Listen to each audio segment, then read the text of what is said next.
ನಮಸ್ತೆ ಫ್ರೆಂಡ್ಸ್, ಹೇಗಿದ್ದೀರಾ? ನಾನಂತೂ ತುಂಬಾ ಚೆನ್ನಾಗಿದ್ದೇನೆ. ಸೊ ನೀವು ಕೂಡ ನನ್ನ ಹಾಗೆ ತುಂಬಾ ಚೆನ್ನಾಗಿರುವಿರಿ ಎನ್ನುವುದು ನನ್ನ ಭಾವನೆ. ಹಿರಿಯರಲ್ಲಿ ಆಶೀರ್ವಾದ ಬೇಡುತ್ತಾ, ಚಿಕ್ಕವರಿಗೆ ನನ್ನ ಹಾರೈಕೆಗಳನ್ನು ತಿಳಿಸುತ್ತಾ ಈ ದಿನದ ಲಾಗನ್ನು ಸ್ಟಾರ್ಟ್ ಮಾಡ್ತಾ ಇದ್ದೇನೆ. ಸೊ ನಿನ್ನೆ ಶಾಲೆಗೆ ಕಳಿಸ್ತಿಲ್ಲ ಅಂಗನವಾಡಿಗೆ. ನನ್ನ ಮಗುವಿಗೆ 3 ವರ್ಷ ಕಂಪ್ಲೀಟ್ ಆಗಿದೆ. ಹಾಗೆ ಅಂಗನವಾಡಿಗೆ ತಗೊಳ್ತಾರಲ್ಲ, ಅದಕ್ಕೋಸ್ಕರ ಅಂಗನವಾಡಿಗೆ ಕಳಿಸುವ ಅಂತೇಳಿ ಕರ್ಕೊಂಡು ಹೋಗಲಿಕ್ಕೆ ರೆಡಿ ಆಗ್ತಾ ಇದ್ದೇನೆ.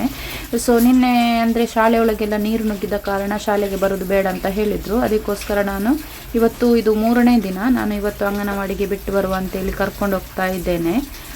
ಎತ್ತಿಕೊಂಡೇ ಹೋಗುದು ನಾನು ಮಗುವನ್ನು. ಅಂದರೆ ಅವನು ನಡೆದ್ರೆ ನಿಧಾನ ನಡೀತಾನೆ, ಅದಕ್ಕೋಸ್ಕರ ಅವನು ನೋಡಿ ಶೀತವನ್ನೇ ತಿಂತಾ ಇದ್ದೇನೆ. ಚಿಕ್ಕ ಮಕ್ಕಳೆಲ್ಲ ಅದೇ ರೀತಿಯಲ್ಲ, ಶೀತ ಅಂದರೆ ಲೈಟಾಗಿ ಆಗಿದೆ, ಅದು ಅರಿತಿಲ್ಲ ಅನಿಸುತ್ತೆ. ಸುಮ್ಮನೆ ಆ ರೀತಿಯಾಗಿ ಮಾಡ್ತಾ ಇದ್ದೇನೆ. ಅದನ್ನೇ ನಾನು ಅವನಿಗೆ ಹೇಳಿಕೊಂಡು ನೆಗಡ್ತಾ ಇದ್ದೇನೆ. ಅಂಗನವಾಡಿಯಲ್ಲಿ ನೋಡಿ ಈ ರೀತಿ ಇದೆ ಅಂಗನವಾಡಿ. ಇಲ್ಲಿ ಇಬ್ಬರೇ ಮಕ್ಕಳು ಬಂದಿದ್ದರು. ಅಂದರೆ ಹೇಳಿದ್ನಲ್ಲ, ನಿನ್ನೆ ಶಾಲೆಯೊಳಗೆಲ್ಲ ನೀರು ಬಂದಿರುವ ಕಾರಣ ಯಾರು ಸಹ ಬಂದಿರಲಿಲ್ಲ.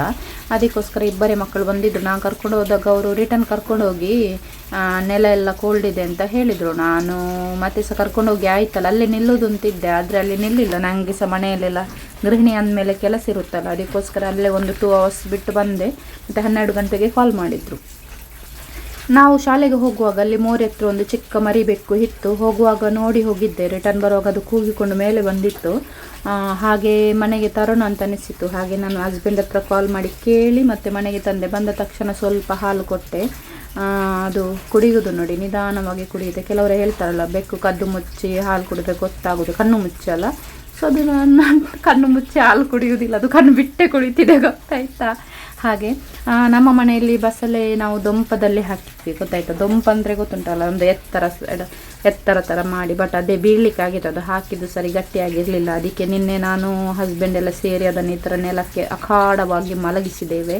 ಸೊ ಅಡಿಗಡೆ ತೆಂಗಿನದ್ದು ಗರಿ ಹಾಕಿ ಮೇಲ್ಗಡೆ ಬಸಳೆಯನ್ನು, ಅದು ತುಂಬ ಉದ್ದ ಆಗಿತ್ತು. ನಾನು 1-2 ಸಲ ಕಟ್ ಮಾಡಿ ಸಾಂಬಾರೆಲ್ಲ ಮಾಡಿದೆ. ಇದು ಅಂಗಡಿಯಲ್ಲಿ ತೊಗೊಂಡು ಬಂದ ಬಸಳೆಯನ್ನೇ ನಾವು ನೆಟ್ಟದ್ದು. ನೀವು ಸಹ ನೆಡಿ ಮನೆಯಲ್ಲಿ.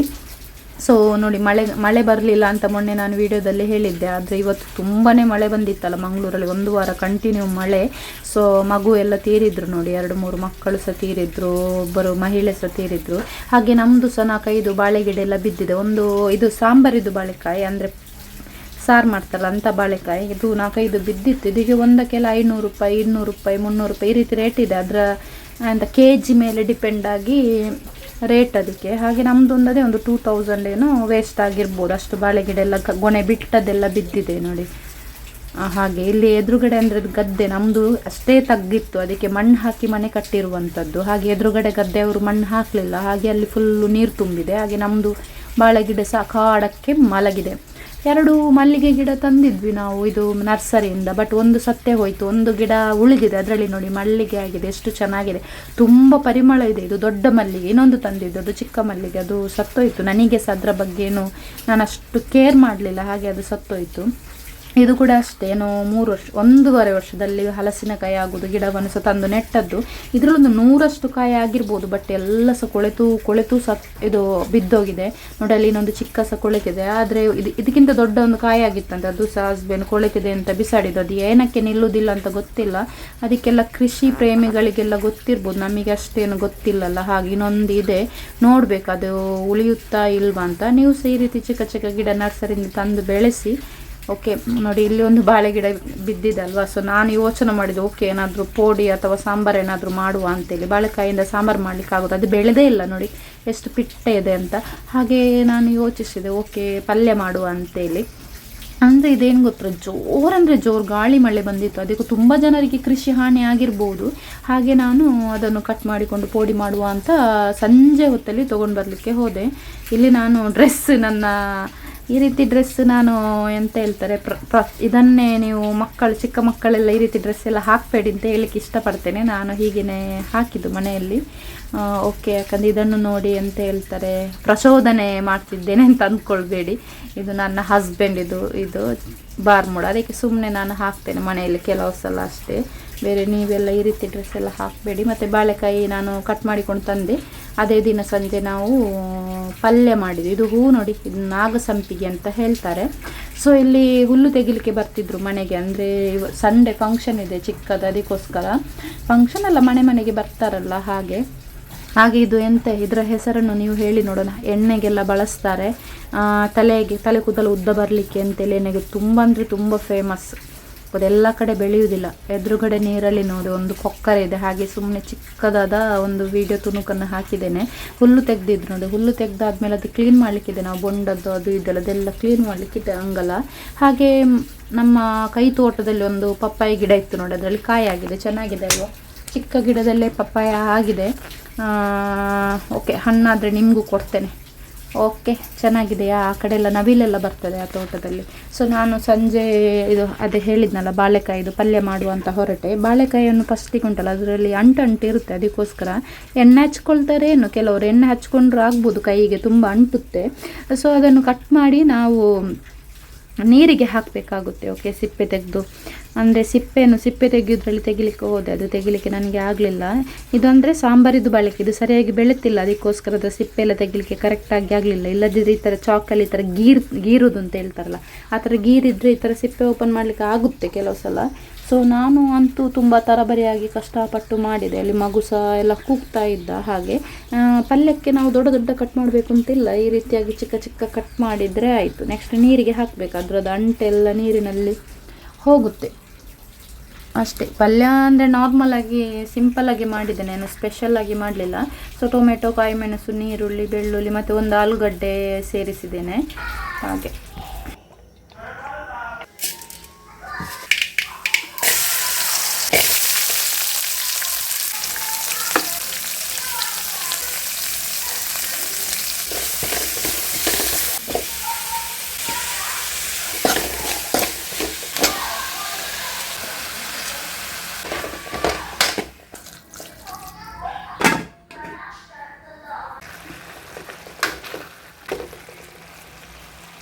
ಆಚೆ ಕಡೆ ಬೇರೆಯವರ ಗದ್ದೆಯಲ್ಲಿ ಇದು ನುಗ್ಗೆ ಸೊಪ್ಪಿತ್ತು, ಅದನ್ನು ತರಲಿಕ್ಕೆ ಅಂತ ಇದು ಬರೆಯನ್ನು ಹತ್ತಿ ನಾನು ಹೋಗ್ತಾ ಇದ್ದೇನೆ.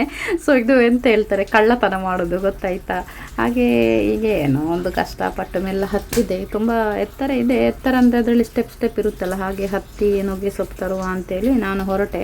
ಸೊ ಮಳೆಗಾಲದಲ್ಲೆಲ್ಲ ನೀರೆಲ್ಲ ತುಂಬಿತ್ತು ನೆಲದಲ್ಲಿ, ಗೊತ್ತಾಯ್ತಾ. ಇಲ್ಲಿ ಕೆಲವರು ಅದು ನೀರು ಫುಲ್ ಈ ಜಾಗದಲ್ಲಿ ಉಂಟಲ್ಲ, ನಿಂತದಕ್ಕೆ ಗುಂಡಿ ತೋಡಿದ್ದಾರೆ. ನಾನು ಮುಳುಗುವಷ್ಟು ಗುಂಡಿ ಎಲ್ಲ ತೋಡಿದ್ದಾರೆ ಮಿಡ್ಲಲ್ಲೆಲ್ಲ, ಅದು ಗೊತ್ತಾಗೋದಿಲ್ಲ. ಅದಕ್ಕೆ ತುಂಬ ಜಾಗೃತೆಯಿಂದಲೇ ನಾನು ಹೋದೆ.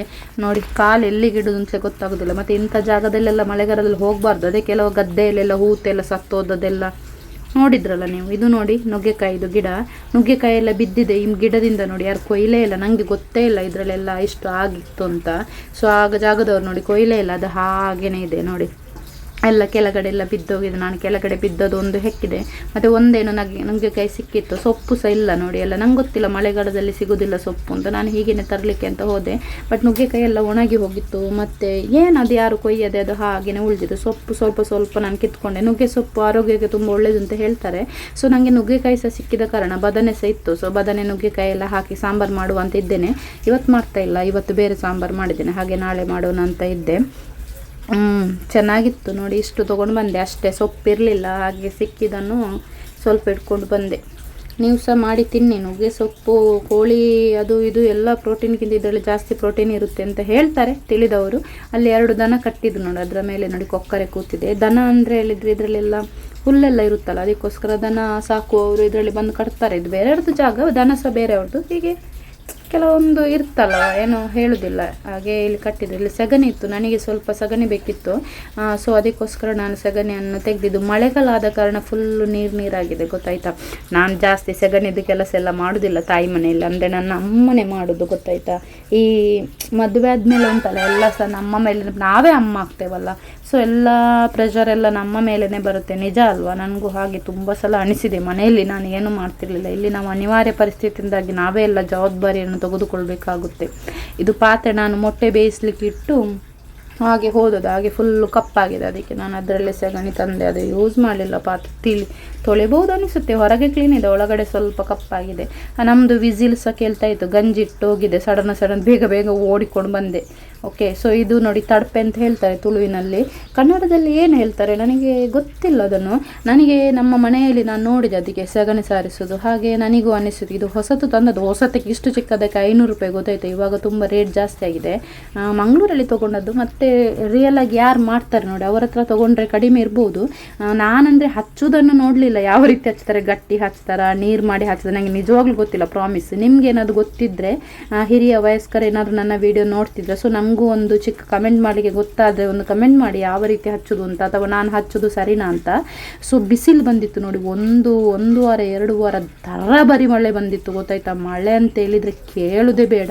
ರಾತ್ರಿ ಹಗಲು ಮಳೆ ಬಂದು ಹೇಳಿದ್ನಲ್ಲ, ಈ ಬೆಟ್ಟ ಕುಸಿತ, ಗುಡ್ಡ ಕುಸಿತ ಅದು ಇದ್ದಾಗ ಎಷ್ಟು ಜನ ಎಲ್ಲ ಸತ್ರು ಮಂಗಳೂರಲ್ಲೆಲ್ಲ. ನ್ಯೂಸ್ ಚಾನಲಲ್ಲಿ ನೀವು ನೋಡಿರ್ಬೋದು.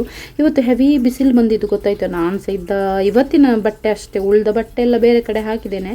ಸೊ ಅದನ್ನೆಲ್ಲ ಒಳ್ಳೆ ಬಿಸಿಲು ಬಂದಿದೆ ಅಂತೇಳಿ ಒಣಗಲಿಕ್ಕೆ ಹಾಕಿದೆ. ನೆಕ್ಸ್ಟ್ ಒಂದು ಸಾಧಾರಣ 4 ಗಂಟೆ ಹೊತ್ತಿಗೆ ಜೋರು ಮಳೆ ಬಂದಿದೆ, ಬಟ್ಟೆ ಎಲ್ಲ ಚಂಡೆ ಆಗಿದೆ. ನಾನು ಗಂಡ ಇಬ್ಬರು ಓಡಿ ಹೋಗಿ ಬಟ್ಟೆ ಎಲ್ಲ ತೆಗೆದ್ವಿ. ಮತ್ತು ಗೃಹಿಣಿ ಅಂದಮೇಲೆ ಮನೆಯಲ್ಲಿ ಅಡುಗೆ ಸಹ ಮಾಡಬೇಕಾಗುತ್ತೆ, ಹೌದಾ ಇಲ್ವಾ? ಸೊ ಗೃಹಿಣಿ ಅಂದಮೇಲೆ ಮನೆ ಕೆಲಸ, ಮಗುವಿದ ಕೆಲಸ, ಅದು ಇದೆಲ್ಲ ನೋಡ್ಕೊಳ್ಬೇಕಾಗುತ್ತೆ. ಹಾಗೆ ನಾನು ಸಹ ಮಧ್ಯಾಹ್ನ ಊಟಕ್ಕೆ ಹಸ್ಬೆಂಡ್ ಬರ್ತೇನೆ ಅಂತ ಹೇಳಿದಕ್ಕೆ, ಸೊ ನಾನು ಸಹ ಒಂದು ಸಾಂಬಾರನ್ನು ರೆಡಿ ಮಾಡಿದ್ದೇನೆ. ಏನು ಸಾಂಬಾರು ಅಂತ ನೀವೇ ಕಮೆಂಟ್ ಮಾಡಬೇಕು. ಓಕೆ, ಸೊ ಬೆಕ್ಕಿಗೆ ನೋಡಿ ನಾನು ಮೂತ್ರ ಮತ್ತು ಮೋಷನ್ ಮಾಡಲಿಕ್ಕೆ ಅಂತ ಇದು ವೇಸ್ಟ್ ನನ್ನ ಹತ್ರ ತವ ಇತ್ತು, ಅಂದರೆ ಅದು ಫುಲ್ಲು ಏನು ದೋಸೆ ಎಲ್ಲ ಮಾಡಲಿಕ್ಕೆ ಆಗೋದಿಲ್ಲ. ಹಾಗೆ ಅದರಲ್ಲಿ ಸ್ವಲ್ಪ ಹೊಯ್ಗೆ ತಂದು ಇಟ್ಟಿದ್ದೇನೆ, ಹಾಗೆ ಹಾಲು ಇಟ್ಟಿದ್ದೇನೆ. ಇದು ನಮ್ಮ ರೂಬಿ ಮತ್ತು ಗುಬ್ಬಿ ಮತ್ತು ರೂಬಿ ಅಂತ ಹೆಸರಿಟ್ಟಿದ್ದಾನೆ. ಹಸಿರಿದಕ್ಕೆ ರೂಬಿಂದ ಹೆಸರಿಟ್ಟಿದ್ದೇನೆ, ಬಿಳಿದಕ್ಕೆ ಗುಬ್ಬಿಂದ ಹೆಸರಿಟ್ಟಿದ್ದೇನೆ. ಅವುಗಳು ಗೂಡು ತರಬೇಕಷ್ಟೇ. ಸೊ ಹಾಗೆ ಇಲ್ಲಿ ನೋಡಿ, ಇದರ ಹೆಸರೇನು ಹೇಳಿ ನೋಡೋಣ. ಇದು ತುಂಬ ಇದಾಯ್ತು, ನಮ್ಮ ಮನೆಯಲ್ಲೇ ಮರಿ ತೆಗಿತಿದ್ದೆ ಅನಿಸುತ್ತೆ. ಈ ಬಾತ್ರೂಮಲ್ಲಿ ಇದೆ ಅಲ್ಲ, ಅದರಲ್ಲಿ ಕಟ್ಟಿಗೆಲ್ಲ ಹಾಕಿದ್ದೇನೆ, ಅದರಲ್ಲಿ ಇದೆ. ಅದು ತುಂಬ ಡೇಂಜರ್ ಅಲ್ವಾ? ಸೊ ಅಷ್ಟೊತ್ತಿಗೆ ನೋಡಿ 12 ಗಂಟೆಗೆ ಕಾಲ್ ಮಾಡಿದರು ಟೀಚರ್, ಕರ್ಕೊಂಡು ಹೋಗಿ ಅಂತೇಳಿ. ಊಟ ಎಲ್ಲ ಮಾಡಲಿಲ್ಲ ಅಂತ ಅಂಗನವಾಡಿಯಲ್ಲಿ, ಅಂದರೆ ಮಕ್ಕಳೇನು ಕಡಿಮೆ ಬಂದಿದ್ದರು ಅದಕ್ಕೋಸ್ಕರ. ಸೊ ಹಾಗೆ ನಾನು ಮಗುವನ್ನು ಕರ್ಕೊಂಡು ಬಂದೆ. ಹಾಗೆ ಅದು ಬೆಕ್ಕಿದೆ ನೋಡಿ, ಬೆಕ್ಕಲ್ಲಿ ಮಗು ಆಟ ಆಡ್ತಾ ಇದ್ದ. ಇಷ್ಟೇ ಇವತ್ತಿನ ವಿಡಿಯೋ. ಇಷ್ಟ ಆದರೆ ಒಂದು ಲೈಕ್ ಕೊಡಿ, ತುಂಬ ಇಷ್ಟ ಆದರೆ ಕಮೆಂಟ್ ಮಾಡಿ, ಹಾಗೆಯೇ ಸಬ್ಸ್ಕ್ರೈಬ್ ಮಾಡ್ಕೊಂಡು ನೋಡಿ. ಲಾಸ್ಟಲ್ಲಿ ನನ್ನ ಫ್ರೆಂಡಿದೊಂದು ಮಗಳದ್ದು ವೀಡಿಯೋಸ್ ಅಪ್ಲೋಡ್ ಮಾಡಿ, ಅವಳು ಸಹ ಯೂಟ್ಯೂಬ್ ಇದೆ, ಸ್ಯಾಂಡ್ರಿಯಾ ವೇಗಸ್ ಅಂತ, ಸಬ್ಸ್ಕ್ರೈಬ್ ಮಾಡಿ. ಓಕೆ, ಅವಳದು ಕೂಡ.